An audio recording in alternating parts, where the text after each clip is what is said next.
You're walking into the wilderness now. First, you see Enoch quiet, gliding, almost his name appearing just a handful of times in the Bible, but always surrounded by mystery. Genesis says he walked with God, and then he was not. That's the whole disappearing act. No death, no disease, no long farewell speech, just ... proof.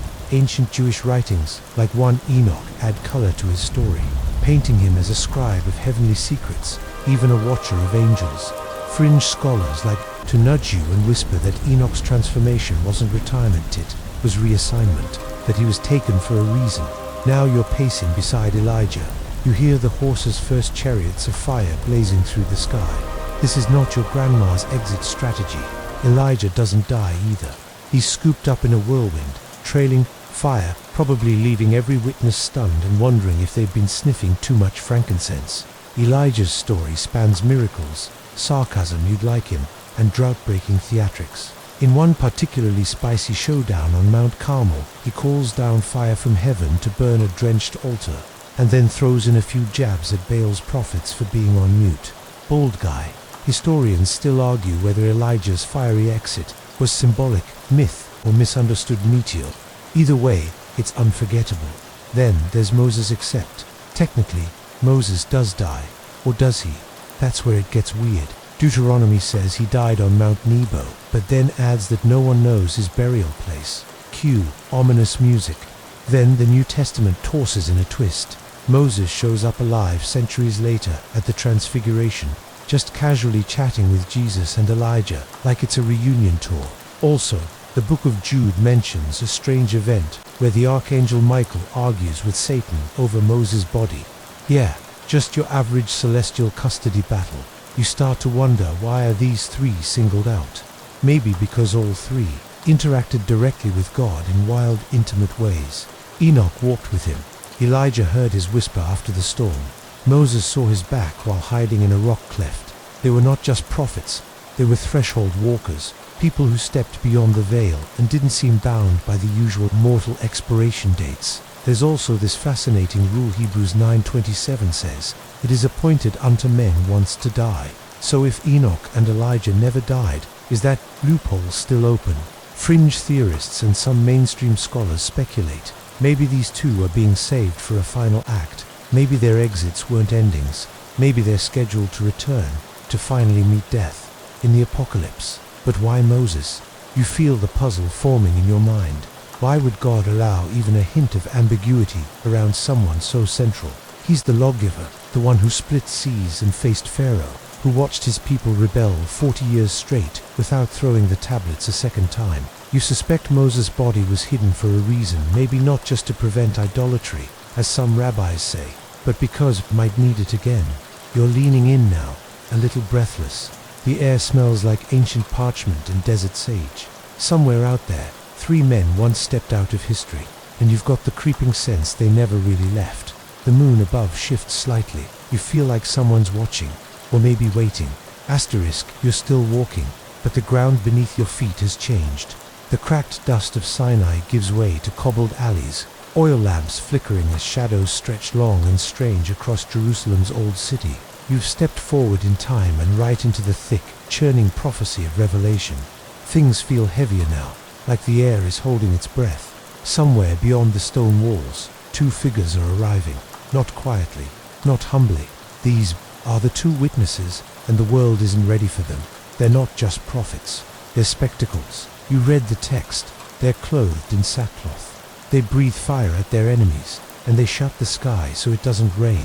It's part street theater, part divine judgment, and part cosmic payback. You're standing there with the crowd, trying not to make eye contact in case one of them sneezes fire your way. They preach for 1,260 days. That's 3.5 years. Prophetic calendar math is always a party. The book of Revelation calls them the two olive trees and the two lampstands, referencing a cryptic vision from Zechariah. Symbolic, probably, but what do they mean? Theories swirl around you like incense smoke. Some whisper that the olive trees represent anointed ones, sources of divine oil fueling the light of truth. Others mutter that lampstands mean churches, and these witnesses are more than men, their movements, or ages. or literal super prophets with ash in their beards and lightning in their pockets. And here's where things get spicy, because people start connecting the dots. These witnesses call down plagues like Moses. They stop the rain like Elijah. They're unkillable for over 1,000 days until they're not. Eventually, the beast rises from the abyss. Whatever it is, system, demon, or a twisted parody of resurrection, it finally overpowers them. And for 3 days, their bodies lie unburied in the streets of the great city, which John cryptically labels as Sodom and Egypt. Spiritually speaking, historians still argue whether this refers to literal Jerusalem, end-time Babylon, or something else entirely. And you're just trying to process the fact that the entire world throws a party over to dead prophets. Seriously, there's gift like a post-apocalyptic Christmas where the tree is on fire and everyone's ignoring the fact that a beast just murdered holy men on livestream. And then bam, day 3. Breath returns. They stand up. Panic spreads faster than Wi-Fi. A voice calls from heaven, come up here, and they ascend. Right in front of everyone. You're gripping the edge of reality now. It's one thing to hear of prophets dying. It's another to watch them rise like they never left. Resurrection. Live. Cue the earthquake. Cue 7,000 people dying.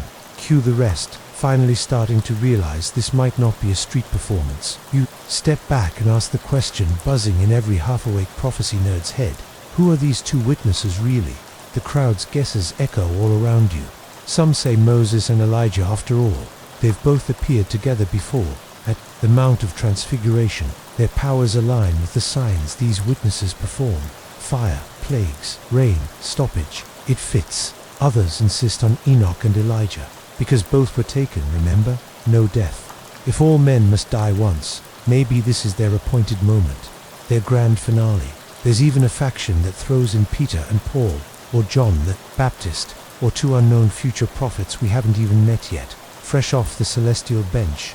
Quirky tidbit, some medieval mystics thought the 2 witnesses were actually symbolic of the Old and New Testaments standing side by side in final testimony against the world.